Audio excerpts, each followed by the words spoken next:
నమస్తే, welcome to D news. ముందుగా headlines. 4వ రోజుకు చేరిన శాసన మండలి సమావేశాలు. వాడివేడిగా జరిగిన అధికార ప్రతిపక్ష సభ్యులు లేవనెత్తిన సమస్యల సమావేశాలు.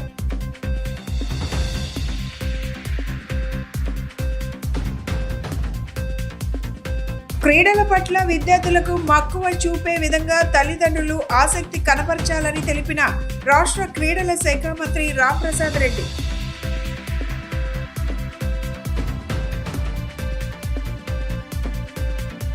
రాష్ట్ర ముఖ్యమంత్రి నారా చంద్రబాబు నాయుడు పరిపాలనలో నదులు అనుసంధానం చేయడం కోసం అహర్నిశలు శ్రమిస్తున్నారని తెలిపిన రాష్ట్ర ఇరిగేషన్ శాఖ మంత్రి నిమ్మల రామానాయుడు. శాసన మండలి సమావేశాలు 4వ రోజుకు చేరాయి. అధికార ప్రతిపక్ష సభ్యులు లేవనెత్తిన సమస్యలతో సమావేశాలు వాడివేడిగా జరిగాయి. ప్రశ్నోత్తరాలలో సభ్యులు సంధించిన ప్రశ్నలకు మంత్రులు జవాబులు ఇచ్చారు. ఏ ప్రశ్న చర్చకు వచ్చినా గత 5 ఏళ్లలో ఏం జరిగింది, కూటమి ప్రభుత్వం వచ్చిన 9 నెలల్లో ఏ మార్పు వచ్చిందనే అంశాలపై మాట్లాడుతున్నారు. ఆంధ్రప్రదేశ్ శాసన మండలి సమావేశాలు 4వ రోజు మంగళవారం ఉదయం 10 గంటలకు చైర్మన్ కొయ్య మోషన్ రాజు అధ్యక్షతన మొదలయ్యాయి. ముందుగా ప్రశ్నోత్తరాలను నిర్వహించారు. తల్లికి వందనం పథకం కింద కేటాయించిన నిధులు గతేడాది పంపిణీ చేసిన వివరాలపై వైసీపీ ఎమ్మెల్సీలు ప్రశ్న వేశారు. 9,407 కోట్ల నిధులు బడ్జెట్లో కేటాయింపులు జరిపామని, త్వరలోనే గైడ్ లైన్స్ ప్రకటించి పథకాన్ని అర్హులైన లబ్ధిదారులకు అందజేస్తామని జవాబిచ్చారు. పనిచేసే ప్రదేశాలలో మహిళలపై లైంగిక వేధింపులపై మహిళా ఎమ్మెల్సీలు కల్పలతారెడ్డి, వరదు కళ్యాణిలు ప్రస్తావించిన ప్రశ్నలకు హోంశాఖ మంత్రి వంగలపూడి అనిత జవాబిచ్చారు. 2013 పోస్ట్ చట్టం అమల్లో ఉందని, గడిచిన 5 ఏళ్లలో 85 కేసులు నమోదయ్యాయని, 24 మందిని అరెస్టు చేసినట్లు తెలిపారు. ప్రభుత్వ బాలికల హాస్టల్స్ కు మరమ్మతులు అంశాలపై ఎమ్మెల్సీ అశోక్ బాబు వేసిన ప్రశ్నకు సాంఘిక సంక్షేమ శాఖ మంత్రి డోలా బాల వీరాంజనేయులు సమాధానమిచ్చారు. గత ప్రభుత్వం హాస్టల్స్ ను విస్మరించిందని, కూటమి ప్రభుత్వం హాస్టల్స్ కు మరమ్మతులు, ఆధునీకరణ చేపట్టడంతో పాటు మంచి నాణ్యమైన ఆహారాన్ని అందించే చర్యలు చేపట్టిందన్నారు. డిఎస్సి నోటిఫికేషన్, చేనేత కార్మికులకు ఆర్థిక సహాయం, బీసీల సంక్షేమానికి నిధుల కేటాయింపు, పోలవరం ప్రాజెక్టు అంచనాలు, విద్యుత్ ఛార్జీల పెంపు, పులివెందుల ప్రాంత అభివృద్ధి సంస్థ పాడాలో అక్రమాలపై ఎమ్మెల్సీలు లేవనెత్తిన ప్రశ్నలకు సంబంధించిన మంత్రులు సమాధానమిచ్చారు.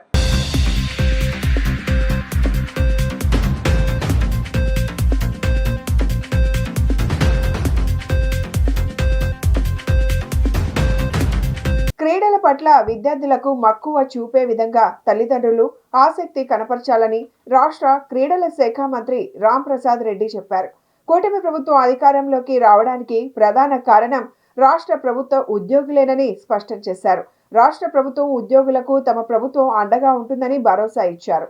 అంతర్జాతీయ మహిళా దినోత్సవాన్ని పురస్కరించుకొని ఏపీ ఎన్జీఓ అసోసియేషన్ రాష్ట్ర మహిళా విభాగం ఆధ్వర్యంలో నగరంలోని ఇందిరాగాంధీ మున్సిపాలిటీలో నేటి నుంచి 2 రోజుల పాటు జరగనున్న వివిధ క్రీడా పోటీలను రాష్ట్ర క్రీడా శాఖ మంత్రి ప్రసాద్ రెడ్డి లాంఛనంగా ప్రారంభించారు. ఈ పోటీలకు ఏపీ ఎన్జీఓ రాష్ట్ర నాయకత్వం పాల్గొన్నారు. వివిధ విభాగాల్లో జరగనున్న పోటీలకు మహిళా ఉద్యోగులు పెద్ద ఎత్తున హాజరయ్యారు. బ్యాడ్మింటన్, టెన్నిస్, వ్యాసరచన, తాడు లాగాడు, లెమన్ స్పూన్, రన్నింగ్ వంటి క్రీడా పోటీలను నిర్వహిస్తున్నారు. ఈ సందర్భంగా మంత్రి రాంప్రసాద్ రెడ్డి మాట్లాడుతూ, ఈ నెల 8వ తేదీన మహిళా దినోత్సవాన్ని పురస్కరించుకొని మహిళా ఉద్యోగులకు క్రీడా పోటీలు నిర్వహించడం ఎంతో అభినందనీయమని చెప్పారు.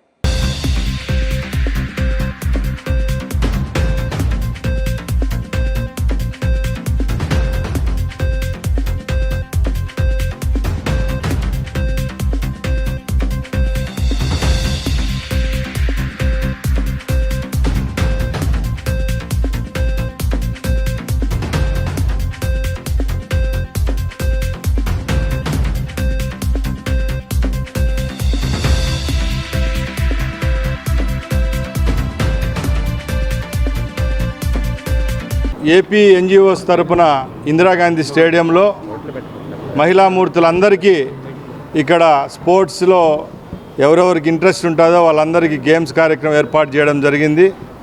ఈరోజు ఈ వాతావరణం, ఇక్కడున్న వాళ్ళ ముఖాల్లో ఉన్న సంతోషం చూస్తే మహిళా చైతన్యం ఎంత ఉందో ఒకసారి అర్థమవుతూ ఉంది. ముఖ్యంగా ఈరోజు మహిళలు మగవారితో మేము సైతం అంటూ అన్ని దానిలలో రాణిస్తూ ఉన్నారు. ముఖ్యంగా మనిషి జీవితంలో మానసికంగా దృఢంగా ఉండాలంటే ఫస్ట్ శారీరకంగా వాళ్ళ బాడీ బిల్డ్ కావాలి. ఇప్పుడు 365 రోజుల్లో వాళ్ళ యొక్క ఉద్యోగాలలో ఎంత కష్టాల్లో ఉన్నా వాళ్ళ ప్రెషర్స్ని తట్టుకొని కూడా ఈరోజు వాళ్ళు మగవాళ్ళతో సైతం ఒక ఉద్యోగ కేంద్రాల్లో పనిచేస్తున్నారంటే ఫస్ట్ వాళ్ళ ఫిట్నెస్ కావాలి. ఈరోజు దాని మీద అవగాహన కల్పిస్తూ ఎన్జిఓ సంఘం ప్రతినిధులు ఎవరైతే ఈ కార్యక్రమాన్ని ఏర్పాటు చేసినారో వాళ్ళందరికీ హ్యాట్స్ ఆఫ్ చెప్తున్నా. అలాగే మీ అందరికీ తెలుసు స్పోర్ట్స్ ఎంత అవసరమో ఒకసారి మొన్న మా స్పోర్ట్స్ పాలసీలోనే అర్థమైంది. చంద్రబాబు నాయుడు గారు 4వసారి ముఖ్యమంత్రి అయిన తర్వాత రాష్ట్రంలో క్రీడా కోటాను 2% నుంచి 3% పెంచి ముఖ్యంగా క్రీడల పట్ల ఆయనకుండే అభిరుచిని అలాగే దాని మీద ఉన్న ఇంట్రెస్ట్ని మరొకసారి చాటారు. తప్పకుండా మన పిల్లలైతే మనమైతేనే ఖచ్చితంగా స్పోర్ట్స్లో రాణించాలా. తప్పకుండా వాళ్ళు పనిచేసేదానికి కానీ రేపు ఉద్యోగ అవకాశాల్లో కూడా తప్పకుండా ఈ రాష్ట్రం తరపున ప్రోత్సాహకాలు ఉంటాయని తెలియజేసుకుంటూ అలాగే మరొక్కసారి మహిళామణులందరికీ మహిళా దినోత్సవం ముందస్తు శుభాకాంక్షలు. రాష్ట్ర ముఖ్యమంత్రి నారా చంద్రబాబు నాయుడు పరిపాలనలో నదులు అనుసంధానం చేయడం కోసం అహర్నిశలు శ్రమిస్తున్నారని రాష్ట్ర ఇరిగేషన్ శాఖ మంత్రి నిమ్మల రామానాయుడు తెలిపారు. నదులు అనుసంధానంలో భాగంగా పోలవరం ప్రాజెక్టు నిర్మాణం అనుకున్న సమయంలో పూర్తి చేసి అటు ఉత్తరాంధ్రకు రాయలసీమకు సాగు తాగు నీరు అందించడం జరుగుతుందని చెప్పారు. గత 5 ఏళ్ల వైసీపీ పరిపాలనలో పోలవరం ప్రాజెక్టును పూర్తిగా విస్మరించారని మండిపడ్డారు. గత వైసీపీ పరిపాలనలో 2 మంత్రులు పోలవరం ప్రాజెక్టును ముందుకు తీసుకెళ్లడంలో చేతులెత్తేశారని ఎద్దేవా చేశారు. ధన్యవాదాలు అధ్యక్ష. ఏదైతే ఇప్పుడు గౌరవ సభ్యులు రామారావు గారు ఏదైతే ఈ పోలవరం ప్రాజెక్టుకి సంబంధించినటువంటి ఎత్తు మీద కానీ ఇట్లా ఆరోపణలు అవాస్తవాలు వస్తూ ఉన్నాయి. ఇందులో వాస్తవం ఎంత అనేది ప్రజల ద్వారా కూడా ప్రజలకు తెలియజెప్పాల్సిన అవసరం ఉందని ఏదైతే చెప్పారో వాస్తవం అధ్యక్ష. ఏదైతే ఈవేళ పోలవరం ప్రాజెక్ట్ ఏదైతే ఉందో ఆ రోజు 2019 ఎన్నికల సమయానికి 72% పూర్తయినటువంటి ప్రాజెక్టు ప్రభుత్వం కంటిన్యూ అయ్యి ఉంటే కనుక 2020కే ప్రాజెక్టు పూర్తయి గోదావరి జలాలు అటు ఉత్తరాంధ్రకు ఇటు రాయలసీమకి ప్రవహించి ఉండేటువంటి అధ్యక్ష. అటువంటి పోలవరం ప్రాజెక్టును ముంచేసినటువంటి వాళ్ళు అదేవిధంగా 100% పూర్తయినటువంటి డయాఫ్రమ్ వాళ్ళని ధ్వంసం చేసినటువంటి వాళ్ళు అదేవిధంగా ఏదైతే పోలవరం ప్రాజెక్టుకి తమ విలువైనటువంటి భూములు త్యాగం చేసినటువంటి నిర్వాసితులు ఎవరైతే ఉన్నారో వాళ్ళకి 5 సంవత్సరాల్లో 19-24 మధ్య ₹1 కూడా వాళ్ళకి ఇవ్వనటువంటి వాళ్ళు కూడా ఈరోజు పోలవరం గురించి పోలవరం ఎత్తు గురించి మాట్లాడేటువంటి అర్హత లేదనే విషయాన్ని మీ ద్వారా తెలియజేసుకుంటూ ఉన్నాను అధ్యక్ష.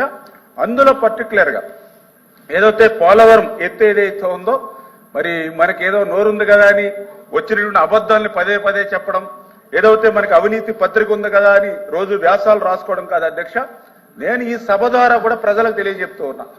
పోలవరం ఎత్తు 41.15 మీటర్లని కానీ పోలవరం ఎత్తు 45.72 మీటర్లని కానీ పోలవరంలో ఫస్ట్ ఫేజ్ సెకండ్ ఫేజ్ అని కానీ 2019 మే ఎన్నికల ముందు వరకు కూడా ఎక్కడైనా ఉందా నేను అడుగుతూ ఉన్నా. ఈరోజు అంటే 2019 మే నెల ముందు వరకు కూడా ఎక్కడ కూడా ఫస్ట్ ఫేజ్ లేదు, సెకండ్ ఫేజ్ లేదు, 41 అని లేదు, 45 అని లేదు. ఓన్లీ పోలవరం ప్రాజెక్టు 45.72 అని మాత్రమే 2019 మే ఎన్నికల వరకు కూడా తెలుగుదేశం ప్రభుత్వ హయాంలో ఉంది అధ్యక్ష. ఏపీ శాసన మండలిలో ప్రశ్నోత్తరాలపై చర్చ వాడివేడిగా జరుగుతోంది. బీసీల సంక్షేమానికి నిధుల కేటాయింపుపై వైసీపీ సభ్యుల ఆరోపణలకు దీటుగా మంత్రులు నారా లోకేష్, సవిత సమాధానం చెప్పారు. ఈ సందర్భంగా మంత్రి లోకేష్ మాట్లాడుతూ బీసీలకు గత ప్రభుత్వం తీవ్రంగా అన్యాయం చేసిందని, అమర్నాథ్ గౌడ్ ను వైసీపీ ప్రభుత్వం ఎలా హత్య చేసిందో చర్చించేందుకు సిద్ధమేనా అంటూ మంత్రి సవాల్ చేశారు. ఎమ్మెల్సీ అనంతబాబు దళితులను చంపి ఆ శవాన్ని డోర్ డెలివరీ చేశారా లేదా వైసీపీ సభ్యుడు త్రిమూర్తులు చెప్పాలన్నారు. వైసీపీ సర్కార్ బీసీలకు రిజర్వేషన్లు ఎందుకు తగ్గించారో ఆ పార్టీ సభ్యులు చెప్పాలని మంత్రి లోకేష్ డిమాండ్ చేశారు. డిఎస్సి నోటిఫికేషన్ పై మంత్రి నారా లోకేష్ కీలక ప్రకటన చేశారు. డిఎస్సిపై సభ్యులు అడిగిన ప్రశ్నకు మంత్రి లోకేష్ సమాధానం ఇచ్చారు. ఎట్టి పరిస్థితుల్లో మార్చి నెలల్లో డిఎస్సి నోటిఫికేషన్ విడుదల చేయనున్నట్లు స్పష్టం చేశారు. గత టీడీపీ ప్రభుత్వంలోనే ఉపాధ్యాయ నియామకాలు చేపట్టామని గుర్తు చేశారు. తిరిగి ఈ ప్రభుత్వంలో ఉపాధ్యాయ నియామకాలపై మంత్రి లోకేష్ స్పష్టం చేశారు. వైసీపీ హయాంలో ఒక్క టీచర్ పోస్టును భర్తీ చేయలేదని విమర్శించారు. టీడీపీ పాలనలోనే 70% ఉపాధ్యాయ నియామకాలు జరిగాయని మండలిలో మంత్రి లోకేష్ సమాధానం ఇచ్చారు.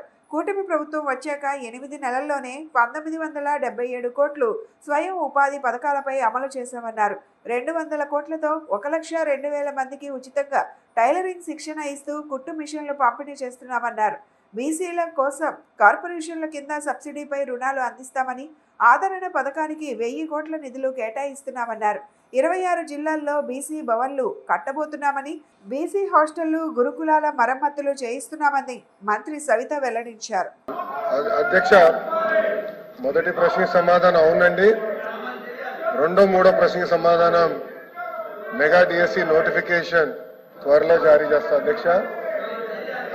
ప్రతిపక్ష పార్టీకి చెందిన నాయకులకి ఇక్కడ ఓపిక లేదు కనుక ఒక విషయం చాలా స్పష్టంగా చెప్పదలుచుకుని, ఎందుకంటే నిరుద్యోగ యువకులందరూ ఆశతో మమ్మల్ని చూస్తున్నారు.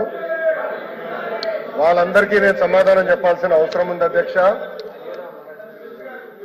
నిరుద్యోగం మీద ఆయన మాట్లాడుతున్నారు. కూర్చోండి, మీరు కూర్చొని వినండి. మినిస్టర్ కన్సర్న్ డిఎస్సి విషయం నేను చెప్తున్నాను, మీరు ప్రశ్న సమాధానం చెప్తున్నారు. 1 మినిట్ సార్. ఇప్పుడు మీరు ఏదైతే నిరుద్యోగుల గురించి అడుగుతున్నారో దాని మీద కన్సర్న్ మినిస్టర్ గారు మాట్లాడుతుంటే మీరు కూర్చుని వినాలి కదా.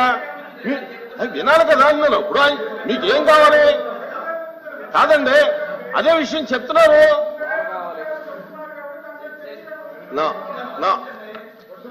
అధ్యక్ష, డిఎస్సి అనేది మీరు ఒక్కసారిగా చూస్తే గత ప్రభుత్వం ఒక్కసారి కూడా 5 సంవత్సరాల్లో ఒక్క డిఎస్సి కూడా వేయలేదు. ఎందుకు వేయలేదో వాళ్ళు సమాధానం చెప్పాలి అధ్యక్ష. డిఎస్సి విషయంలో ఒకసారి చూస్తే అధ్యక్ష, ఉపాధ్యాయుల నియామకంలో ఇప్పటికీ 1994 నుంచి చూస్తే అధ్యక్ష 2,60,194 పోస్టులు భర్తీ చేశాం అధ్యక్ష. దాంట్లో అధ్యక్ష తెలుగుదేశం పార్టీ అధికారంలో ఉన్నప్పుడు 1,80,272 పోస్టులు భర్తీ చేస్తాం జరిగింది అధ్యక్ష. అంటే 70% టీచర్ పోస్టుల నియామకం ఒక తెలుగుదేశం పార్టీ హయాంలో జరిగిందని గౌరవ సభ్యులు ముందలకు తెలుసుకోవాల్సిన అవసరం ఉంది అధ్యక్ష. మీరు చూస్తే గౌరవ ముఖ్యమంత్రి గారు కానివ్వండి, నేను కూడా మంత్రిగా బాధ్యతలు స్వీకరించినప్పుడు డిఎస్సి పైన తొలి సంతకం పెడతాం జరిగింది అధ్యక్ష. అన్నా క్యాంటీన్లోకి వచ్చే ప్రజలకు ఎటువంటి ఇబ్బందులు కలగకుండా చూసుకోవాలని అన్నారు విజయవాడ నగరపాలక సంస్థ కమిషనర్ జ్ఞానచంద్ర. మంగళవారం ఉదయం అజిత్ సింగ్ నగర్ వద్ద గల అన్నా క్యాంటీన్ ను పర్యటించి క్షేత్రస్థాయిలో పరిశీలించారు. అక్కడున్న ప్రజలతో స్వయంగా తానే మాట్లాడి ఆహార నాణ్యత, అన్నా క్యాంటీన్లో ఉన్న వసతులపై ప్రజల అభిప్రాయాలు తెలుసుకున్నారు. వేసవికాలం మొదలవడంతో మధ్యాహ్నం అన్నా క్యాంటీన్లో భోజనం చేసే ప్రజలకు ఇబ్బంది కలగకుండా ఉండేందుకు షెడ్ను ఏర్పాటు చేయాలని అధికారులను ఆదేశించారు. అన్నా క్యాంటీన్లో ఆహారం సేవించే ప్రజలకు ఎటువంటి ఇబ్బంది కలగకుండా అధికారులు ఆహార నాణ్యత, ఇచ్చే టోకెన్లు, వసతులను ఎప్పటికప్పుడు పర్యవేక్షించాలని అధికారులను ఆదేశించారు. ఈ పర్యటనలో zonal commissioner Prabhudas, chief medical health officer incharge doctor Suresh Babu, superintending engineer P Satyakumari, executive engineer Srinivas Reddy తదితరులు పాల్గొన్నారు.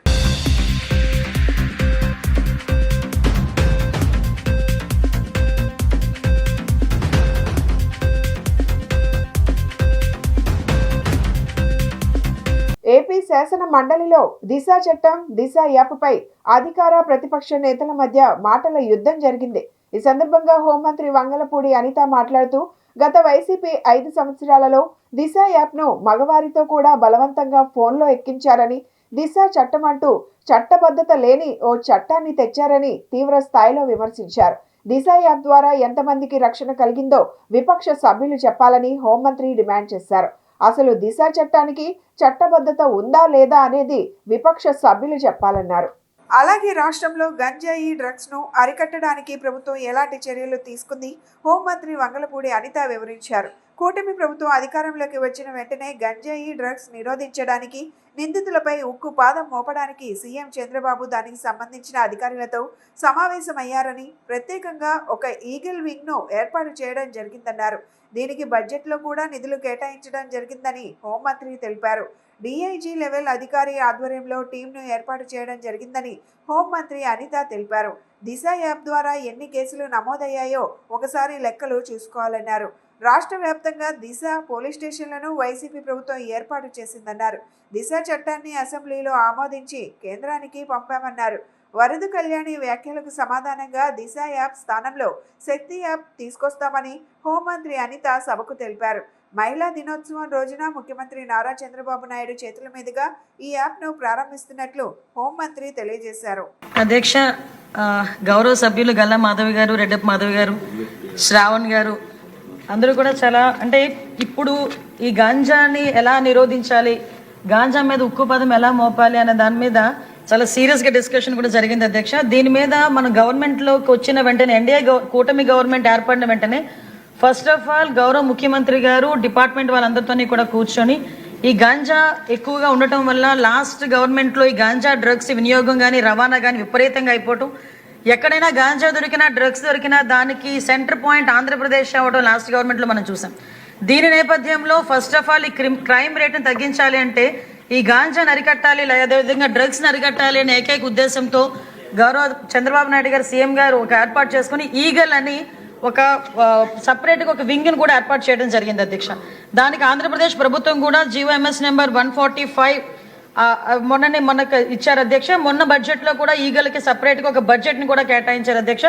ఒక IG level officer, DIG level ఆఫీసర్ని ఏర్పాటు చేసి ఒక టీంని ఏర్పాటు చేయడమే కాకుండా ప్రతి జిల్లాలోని కూడా ఈగల్ టీమ్స్ని ఏర్పాటు చేయడం, అదేవిధంగా నార్కోటిక్ పోలీస్ స్టేషన్స్ని ప్రతి జిల్లాలో సుమారు 26 జిల్లాల్లోని కూడా అధ్యక్ష నార్కోటిక్ కంట్రోల్ సెల్స్ని ఏర్పాటు చేయడం కూడా జరిగింది అధ్యక్ష. ఇందాక మన సభ్యులు మాట్లాడుతున్నప్పుడు 11,000 ఎకరాల నుంచి మనకు 100 ఎకరాల వరకు రావటం అనేది సంతోషంగా ఉంది అని చెప్పారు. దీన్ని కూడా ఎలా కంట్రోల్ చేయాలి, దానికి సంబంధించిన ప్రతి ఇన్ఫర్మేషన్ కూడా డిపార్ట్మెంట్ వాళ్ళ దగ్గర ఉంటుందని చెప్పారు అధ్యక్ష. అది ఉండటానికి నిజంగా ఒక 20 హాట్స్పాట్లను కూడా ఈగల్ టీమ్ అదేవిధంగా డిపార్ట్మెంట్ వాళ్ళందరూ కూడా ఐడెంటిఫై చేశారు అధ్యక్ష. సుమారుగా మనం చూసుకుంటే అధ్యక్ష నెంబర్ ఆఫ్ విలేజెస్ చూసుకుంటే దగ్గర 7 విలేజెస్లో అధ్యక్ష 375 అంటే మండలాల్లో 7 మండలాల్లో 375 విలేజెస్లో ఈ హాట్స్పాట్స్ని గుర్తించి కల్టివేషన్ చేయకుండా తీసుకునే బాధ్యతను కూడా తీసుకున్నారు అధ్యక్ష. మానవ మనుగడకు కీలకమైన ప్రకృతి వ్యవసాయ ఉద్యమంలో ప్రతి ఒక్కరూ భాగస్వామ్యులు కావాలని జిల్లా కలెక్టర్ లక్ష్మీ షా పిలుపునిచ్చారు. దశల వారీ కార్యాచరణతో సహజ సాగులో ఎన్టీఆర్ జిల్లాను నెంబర్ 1లో నిలిపేందుకు సమిష్టి కృషి అవసరమని అన్నారు.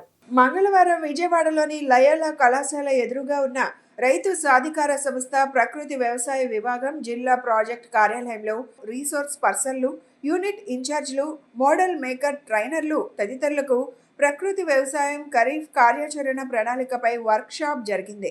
ఈ సందర్భంగా కలెక్టర్ మాట్లాడుతూ ప్రకృతి వ్యవసాయంపై అన్నదాతల్లో ఉన్న అపోహలను తొలగించి ఆరోగ్యకర ఉత్పత్తులతో మొత్తం సమాజానికే మేలు కలిగించే సాగు విధానాలపై పెద్ద ఎత్తున అవగాహన కార్యక్రమాలు నిర్వహించాలన్నారు. తాను సేంద్రియ వ్యవసాయంలో పిహెచ్డి చేయడం జరిగిందని, రసాయన పురుగు మందులు, ఎరువులు నెమ్మదిగా మనిషి ఆరోగ్యంపై ప్రతికూల ప్రభావం చూపుతాయని, సాగులో సేంద్రియ ఎరువులు, జీవ ఉత్ప్రేరకాలు, కషాయాలు, ద్రావణాలు తదితరాల వినియోగం వల్ల ఆరోగ్యకరమైన వ్యవసాయ ఉత్పత్తులు చేతికందుతాయని కలెక్టర్ వివరించారు. నేను అగ్రికల్చర్ గ్రాడ్యుయేట్ కాబట్టి ప్రత్యేకంగా తెలియాల్సింది లేదు, నాకు తెలుసు దీని గురించి. పిహెచ్డి కూడా నేచురల్ ఫార్మింగ్లో చేశాను, ఐఆర్ఏ క్యాంపస్ నుంచి, organic farming mainly. Vijay Kumar sir నేను అక్కడ పిఓఐటీడీగా ఉన్నప్పుడే అక్కడికి వచ్చారు. అక్కడ కొండవారిని విలేజ్ ఫస్ట్ ఆర్గానిక్ విలేజ్ చేశాము, అక్కడ నేను ఉన్నాను ఆ రోజు. ప్రాబ్లమ్ ఈజ్ అదే, కొన్ని అపోహాలు ఫీల్డ్లో ఇంకా ఉన్నాయి. ఫుడ్ సెక్యూరిటీకి పని చేస్తుందా, ఇంత గ్రోయింగ్ డిమాండ్ ఉన్నప్పుడు world is running with AI, can be possible అంటే అది పాసిబుల్ అని ఆంధ్రలో చూపించడం జరిగింది. So thanks to Vijay Kumar sir and the continuous government support. So ఈ విషయంలో ఫీల్డ్కి తీసుకెళ్లే దాంట్లో ఇప్పుడు సార్ కన్విన్స్ అయ్యారు, గవర్నమెంట్ కన్విన్స్ అయ్యింది, బట్ పీపుల్ కన్విన్స్ అయ్యారని చెప్తే ఇంకా చాలా వరకు లేదు. ఎందుకంటే అదే చెప్తారు కదా, సత్యం చెప్పులేసుకొని బయలుదేరేటప్పటికి అబద్ధం మొత్తం ప్రపంచం చూసుకుని వచ్చేసి ఉంటుంది. సో కన్నడలో సామెత ఎలా ఉంది, తెలుగులో ఎలా ఉందో ఒకసారి చెప్పాలా? ఓకే, సో మంచిది ఏదైనా బయటికి వెళ్ళాలనుకున్నప్పుడు ఆల్రెడీ చెడ్డ ఒకసారి మొత్తం రౌండ్ కొట్టేసి అందరికీ చెప్పేసి ఇది చెట్టు చెప్పుకుని వచ్చేసి ఉంటుంది. సిమిలర్లీ న్యాచురల్ ఫార్మింగ్ అనేది మంచిది. ఓకే, సో అది సత్యం. ఓకే, సో కాబట్టి అది వెలుగుకి రావడం కొంచెం టైం తీసుకుంటుంది. దానికి ప్రతిష్టంగా ఎంత టైం తీసుకున్నా, ఎంత ఇబ్బంది లేనా, సపోర్ట్ ఉన్నా లేకపోయినా అది కంటిన్యూ చేయాలని ఆల్మోస్ట్ డికేడ్గా విజయ్ కుమార్ సార్ దాన్ని వెంటపడము, దానికి అంత కృషి చేసి, అంటే ఇక్కడ మెయిన్లో వచ్చే ఫస్ట్ క్వశ్చన్ ఏంటంటే ఆర్గానిక్ ఫార్మింగ్ చెప్తారు కదా, ఓన్లీ కలర్తోనో లేదా వెయిట్తోనో పొరుగుతోనో చెప్పలేము. అది సైంటిఫిక్ ప్రూఫ్ ఉండాలి. దానికి స్టాటిస్టికల్ ఎంపెరికల్ డేటాతో మనం చెప్తేనే ఒక సైంటిస్ట్ని కానీ లేదా పబ్లిక్ని కానీ ఎడ్యుకేటెడ్ కానీ మనం కన్విన్స్ చేయగలం. అటువంటి ఎంపెరికల్ డేటా లేనప్పుడు విజయ్ కుమార్ సార్ ఎక్స్పెరిమెంట్ చేసి మీ ద్వారా ప్రతి విలేజ్ చేసి మనం కెమికల్ ఫర్టిలైజర్ వేయకుండా న్యాచురల్ ఫర్టిలైజర్స్ ఏంటి కాంపోస్ట్ దీంతోనే on par with chemical fertilizer yield తీయొచ్చు, దిగుబడి వస్తుంది అని ప్రూవ్ చేయగలిగారు. సో దాంతో కొంచెం దీనికి సపోర్ట్ దొరికింది. ఇది రాష్ట్ర స్థాయిలో అంతర్జాతీయ స్థాయిలో కూడా అది రికగ్నిషన్ వచ్చింది. అయినా స్టిల్ ఈ కన్జ్యూమరిజం మార్కెట్ ఏదైతే ఉందో, ఏదైతే మొత్తం కెమికల్ పోసేసి ఎక్కువ ఈల్డ్ తీసేసుకొని ఏంటి ఇన్సెక్షన్ చంపేసి ఆదాయం చేసుకోవాలనుకుంటున్నారు. సో వాళ్ళకి ఇంకా ఎక్కలేదు దొరుకుతుంది. ఉమ్మడి కృష్ణా గుంటూరు జిల్లాల పట్టభద్రుల ఎమ్మెల్సీ ఎన్నికలలో ఆళ్లపాటి రాజేంద్ర ప్రసాద్ ఘన విజయం సాధించడంతో ఎన్టీఆర్ జిల్లా మైలవరం పట్టణంలో సంబరాలు అంబరాన్ని అంటాయి.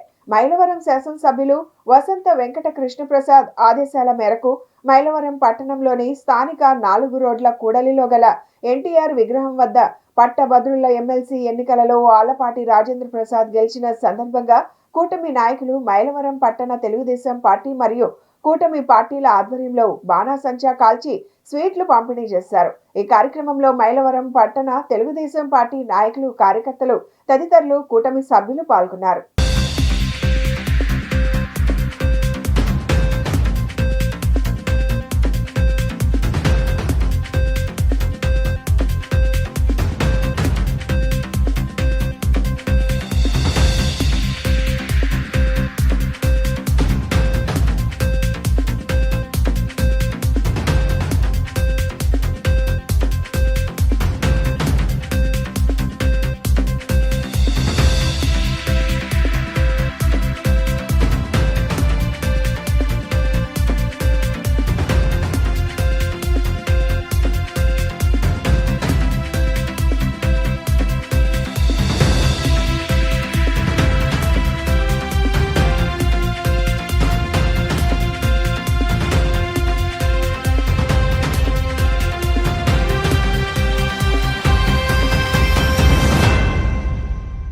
సాధారణ ట్రాన్స్పోర్ట్ కంపెనీలో గుమ్మస్తాగా జీవితం ప్రారంభించిన చలసాని ఆంజనేయులు తెలుగుదేశం పార్టీ అండదండలతో 2019లో విజయ డైరీ చైర్మన్ అయ్యారని, అప్పటి నుంచి జిల్లా వ్యాప్తంగా 100 కోట్ల రూపాయల అవినీతికి పాల్పడ్డారని గన్నవరం నియోజకవర్గం టీడీపీ క్రియాశీలక కార్యకర్త, న్యాయవాది తగరం కిరణ్ బాబు ఆరోపించారు. టీడీపీ పార్టీ కార్యకర్తలకు అవుట్లెట్లు ఇవ్వలేదని, అన్ని వైసీపీ వారికి ఇచ్చారని, పార్టీ కార్యక్రమాలలో ఆందోళనలో ఎక్కడా పాల్గొనలేదని, ఆయనకు విజయ డైరీ చైర్మన్ గా కొనసాగే నైతిక హక్కు లేదన్నారు. గన్నవరం నియోజకవర్గం టీడీపీ క్రియాశీల కార్యకర్త, న్యాయవాది తగరం కిరణ్ బాబు విజయవాడలో విలేకరుల సమావేశం నిర్వహించారు.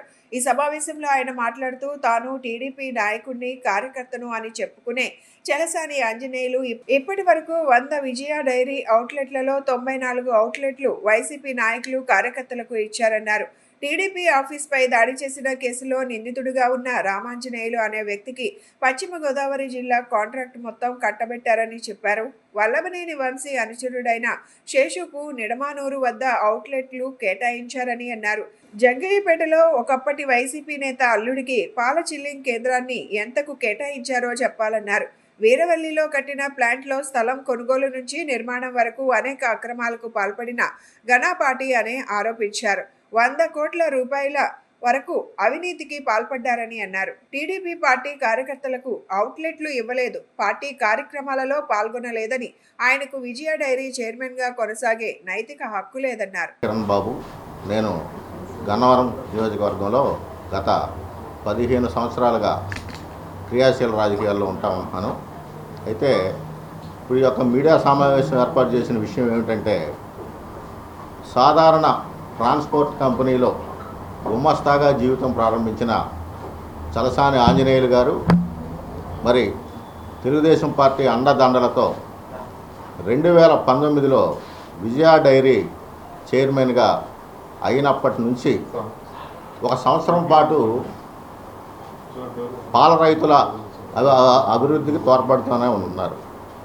అయితే హెరిటేజ్ సంస్థలో అనిల్ అనే వ్యక్తి అక్కడ ఫ్రాడ్ చేయిస్తే అతన్ని తీసుకొచ్చి విజయ డైరీలో పెట్టి అతని ద్వారా విజయ డైరీని ఏ విధంగా భ్రష్టు పట్టించాలి, విజయ డైరీలో అవినీతి ఎలా చేయాలి అనేది ఓనమాలు చేసుకొని ఇప్పటి వరకు సుమారు 100 కోట్ల రూపాయల అవినీతి చేసిన ఉదంతాలు జిల్లా వ్యాప్తంగా ఉన్నాయి.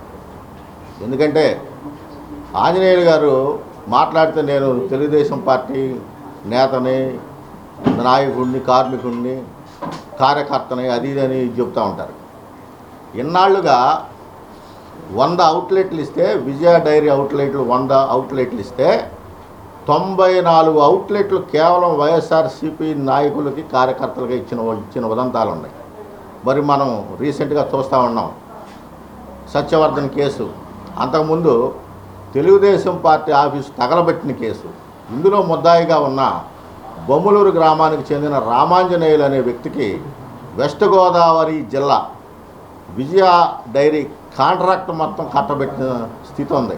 అట్లాగే వల్లభనేని వంశీమోహన్ అనుచరులైన శేషు ఎమ్మెల్సీ ఎన్నికల్లో వైసీపీ కోలుకోలేని దెబ్బ తగిలింది. ఆంధ్రప్రదేశ్లోని అధికార కూటమి విజయ డంకా మోగించింది. కృష్ణా, గుంటూరు, ఉమ్మడి గోదావరి జిల్లాల పట్టభద్రుల ఎమ్మెల్సీ స్థానాల ఎన్నికల్లో కూటమి గెలుపు జెండా ఎగురవేసింది. కృష్ణా, గుంటూరు స్థానం నుంచి పోటీ చేసిన టీడీపీ అభ్యర్థి ఆళ్లపాటి రాజా అనూహ్య మెజారిటీతో విజయం సాధించారు. ప్రత్యర్థిపై 82,319 ఓట్ల మెజారిటీతో గెలుపొందారు. మొత్తం పోలైన ఓట్లు 2,41,544, చెల్లని ఓట్లు 26,676. కూటమి అభ్యర్థి ఆళ్లపాటి రాజాకు 1,45,057 ఓట్లు రాగా, ప్రత్యర్థి పీడీఎఫ్ అభ్యర్థి లక్ష్మణ్ రావుకు 62,737 ఓట్లు వచ్చాయి. దీంతో కూటమి కార్యకర్తలు సంబరాలు చేసుకుంటున్నారు. విజయవాడ నగరపాలక సంస్థ కమిషనర్ జ్ఞానచంద్ర తన పర్యటనలో భాగంగా అజిత్ సింగ్ నగర్ వద్ద గల డాబాకోట్ల సెంటర్లో జరుగుతున్న డీసిల్టింగ్ పనులను అధికారులతో కలిసి క్షేత్రస్థాయిలో పరిశీలించారు. డీసిల్టింగ్ పనులలో ఎటువంటి జాప్యం వహించరాదని, అడ్డొచ్చిన ఆక్రమణలను తొలగించాలని, పూర్తి స్థాయిలో డీసిల్టింగ్ పనులను పూర్తి చేసి వర్షపు నీరు నిల్వ ఉండకుండా ఉండేటట్టు చర్యలు తీసుకోవాలని అధికారులను ఆదేశించారు. పర్యటిస్తున్నప్పుడు పాత ఎస్టీపీను గమనించి దానిని పునరుద్ధరించి ప్రజలకు ఉపయోగపడేలా ప్రణాళికలను సిద్ధం చేయాలని కమిషనర్ అధికారులను ఆదేశించారు.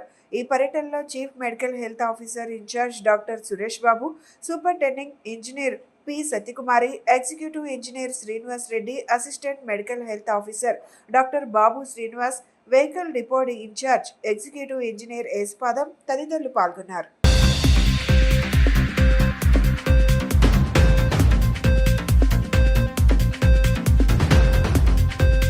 నిరంతరం డీసిల్టింగ్ పనులు చేస్తుండాలని విజయవాడ నగరపాలక సంస్థ కమిషనర్ ధ్యానచంద్ర అన్నారు.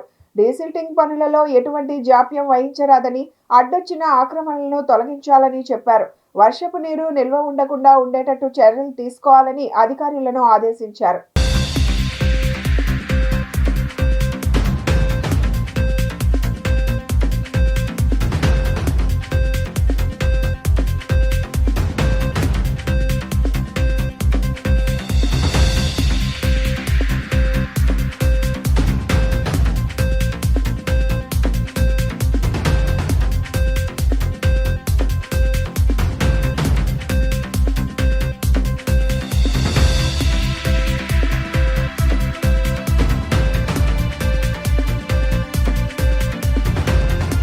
దాదాపు 6 నెలల నుంచి జరుగుతున్నటువంటి ఎన్నికల ప్రస్థానం ఈ రోజుతో ఒక గొప్ప విజయంతో ప్రభుత్వానికి మద్దతుగా ఎన్డీఏ కూటమి నాయకత్వాన్ని మరొకసారి సమర్థించినటువంటి ప్రజలకి, ఆశీస్సులు అందించినటువంటి పట్టభద్రులకి, సహకరించినటువంటి ప్రతి వర్గానికి కూడా నా హృదయపూర్వకమైనటువంటి ధన్యవాదాలు తెలుపుకుంటా ఉన్నా. ఇది ఒక అపూర్వమైనటువంటి విజయంగా మనం భావించాలి. బులెటిన్ ముగించే ముందు హెడ్లైన్స్ మరొకసారి. 4వ రోజుకు చేరిన శాసన మండలి సమావేశాలు. వాడివేడిగా జరిగిన అధికార ప్రతిపక్ష సభ్యులు లేవనెత్తిన సమస్యల సమావేశాలు.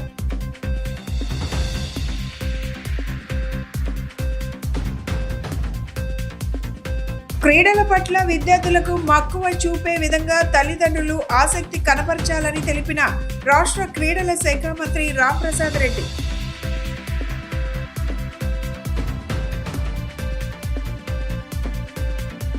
రాష్ట్ర ముఖ్యమంత్రి నారా చంద్రబాబు నాయుడు పరిపాలనలో నదులు అనుసంధానం చేయడం కోసం అహర్నిశలు శ్రమిస్తున్నారని తెలిపిన రాష్ట్ర ఇరిగేషన్ శాఖ మంత్రి నిమ్మల రామానాయుడు. ఇవి ఈనాటి బులెటిన్ అప్డేట్స్.